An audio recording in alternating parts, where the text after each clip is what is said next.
Perkenalkan, nama saya Megawati Sultan Putri dari S1 Akuntansi Universitas Serang Raya. Video ini digunakan untuk memenuhi kewajiban perkuliahan praktikum perpajakan. Di sini, saya mendapatkan kasus 3, yaitu tentang ISPT 1770 dengan menggunakan aplikasi ISPT tahunan orang pribadi. Baik, selanjutnya di sini kita bisa lihat datanya. Sebelumnya saya sudah mengerjakan perhitungannya terlebih dahulu dengan NIM 31117059 dengan catatan XX diganti 2 angka NIM terakhir. Kemudian kita masuk ke aplikasinya, lalu masuk ke menu, lalu connect database. Di sini saya sudah membuat filenya terlebih dahulu. Kita masukkan passwordnya 123. Sebelumnya saya sudah mengisi identitas saya, lalu simpan. Kita masuk ke SPT dan buat SPT baru. Kita ganti menjadi SPT tahunan orang pribadi 1770S dengan tahun 2019, kemudian tekan OK. Setelah itu, kita masuk ke lampiran 2. Kita mulai dengan bagian D. Kita tambahkan ada anggota keluarga. Kita lihat dalam soal di sini anggota keluarganya ada Kadrun sebagai ayah dan Jumena sebagai ibu. Nick-nya menggunakan asumsi sendiri. Hubungan keluarga, ayah, pekerjaan, pensiun. Kemudian kita simpan. Selanjutnya kita tambahkan lagi Jumena. Nick-nya menggunakan asumsi sendiri. Hubungan keluarga sebagai ibu, pekerjaan, pensiun, lalu kita simpan. Selanjutnya masuk ke bagian C. Di sini ada kewajiban atau utang pada akhir tahun. Kita lihat dalam soal. Daftar utang pada PT Rahayu sebesar 600 juta rupiah pada tahun 2018. Kita masukkan alamatnya di Serang, tahunnya 2018, jumlahnya 600 juta rupiah, kemudian simpan. Selanjutnya ke bagian B.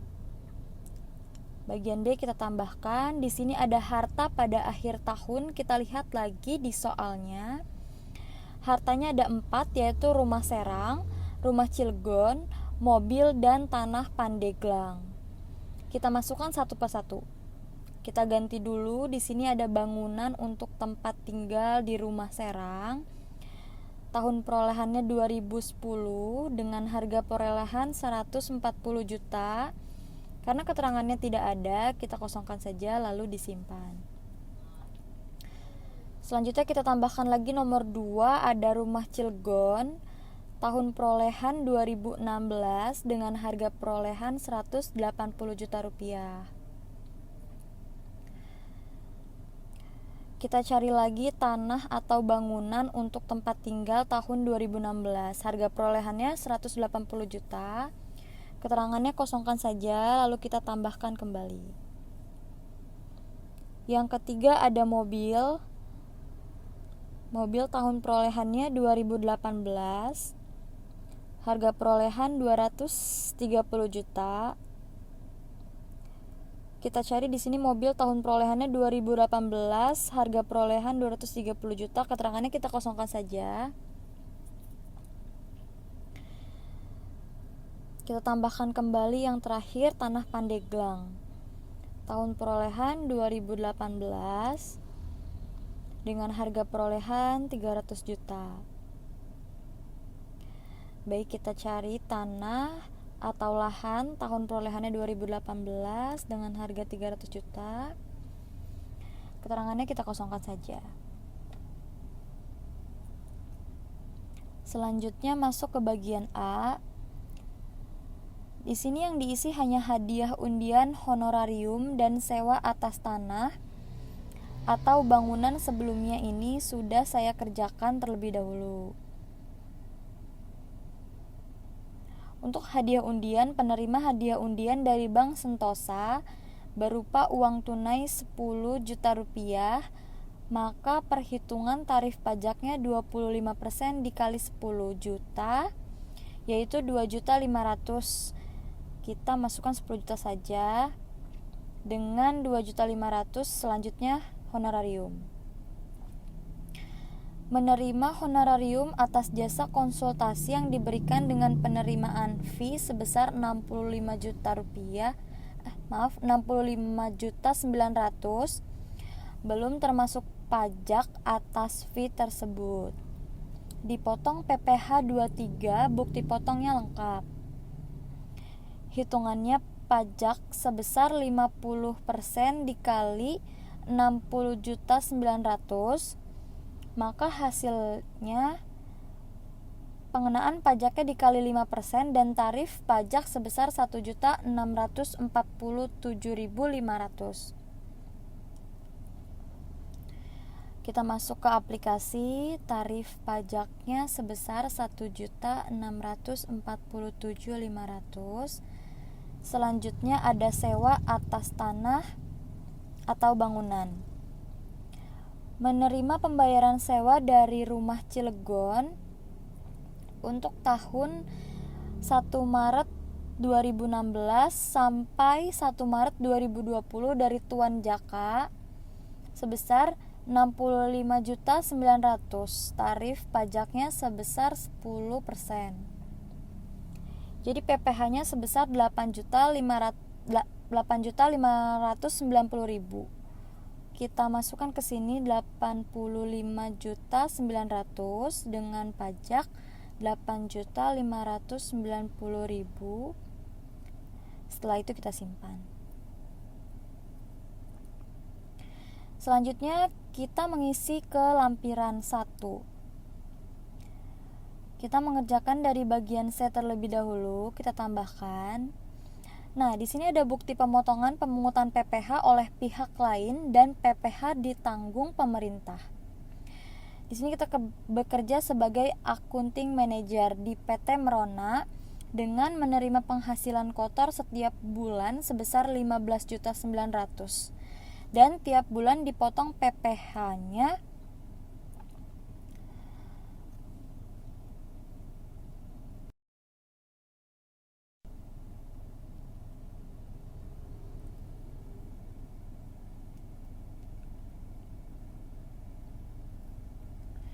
bukti potong PPh 21 lengkap. Di sini saya sudah membuat perhitungan seperti ini. Gaji selama sebulan sebesar 15.900.000 dan untuk PPh terutang hanya sebesar 13.270.000. Ini kita masukkan. Kita isi PT Merona dengan NPWP menggunakan asumsi sendiri. Nomor diisi dengan asumsi sendiri. Tanggalnya kita buat menjadi tanggal 31 Desember 2019. PPh yang dipungut sebesar 13.270.000. Lalu kita simpan. Selanjutnya kita tambahkan lagi dan kita bekerja sebagai direktur di PT Angin Ribut dengan menerima penghasilan kotor setiap bulannya sebesar 15.900.000. Setiap bulan dipotong PPh 21, bukti potong PPh 21 lengkap. Untuk perhitungannya sama saja seperti yang pertama dengan gaji per bulan sebesar 15.900.000 dan PPh terutang sebesar 13.270.000. Kita isi PT Angin Ribut, NPWP-nya menggunakan asumsi sendiri, nomornya juga menggunakan asumsi sendiri. Tanggalnya kita buat 31 bulan Desember 2019. PPh yang dipungut sebesar 13.270.000, kemudian kita simpan. Selanjutnya di sini kita mendapatkan royalti juga. Menerima pembayaran royalti dari Garuda Press atas karangan buku yang ditulis sebesar 15.900.000. Atas penghasilan tersebut telah dipotong PPh 23 bukti potong lengkap. Pajaknya sebesar 15% dan PPh-nya sebesar 2.385.000. Baik, kita tambahkan di sini dari Garuda Press. NPWP-nya kita masukkan. Nomornya bisa kita buat asumsi sendiri. Tanggalnya juga kita ganti tanggal 31 bulan Desember 2019. PPh-nya pasal 23 sebesar 2.385.000. Lalu kita simpan. Setelah itu kita masuk ke bagian B. Di sini kita tidak menerima bantuan apapun, warisan, maka lanjut saja ke bagian A. Nah, di sini kita masukkan royalti. Royaltinya sebesar 15.900.000. Kita masukkan, selanjutnya kita simpan.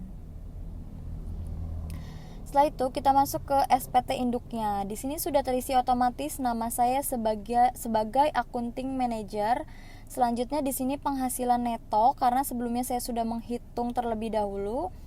Penghasilannya dari PT Merona ditambah dari PT Angin Ribut, yaitu sebesar Rp171.530.000 dikali 2 dengan PT Angin Ribut, hasilnya itu sebesar Rp343.060.000.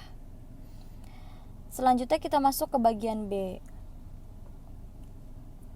Di sini ada penghasilan tidak kena pajak, yaitu dia tidak kawin dan tanggungannya berjumlah 2 orang. Setelah itu kita masuk ke bagian C. Di sini tidak ada perubahan, di sini juga tidak ada perubahan. Bagian F, kita masukkan tanggal 31 Desember 2019. Masuk bagian F, di sini juga tidak ada yang diinput, di bagian G juga tidak ada yang diinput. Baik, selanjutnya kita masuk ke bagian kuasa. Nah, di sini kita klik bagian wajib pajaknya, itu nama saya sendiri. Ini kita masukkan tanggal 31 Desember 2019. Lalu kita simpan.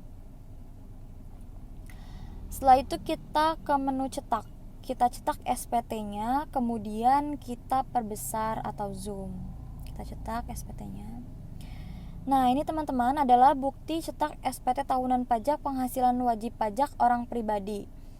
Di sini sudah masuk nama saya sendiri. Ini adalah penghasilannya dengan jumlah penghasilan neto dan jumlah penghasilan neto setelah pengurangan zakat atau sumbangan. PKP-nya dicetak. Lalu kita mentandatanganinya di sebelah sini. Setelah tanda tangan sudah selesai. Mungkin itu saja yang bisa saya sampaikan. Kurang lebihnya mohon maaf. Semoga video ini membantu. Wassalamualaikum warahmatullahi wabarakatuh.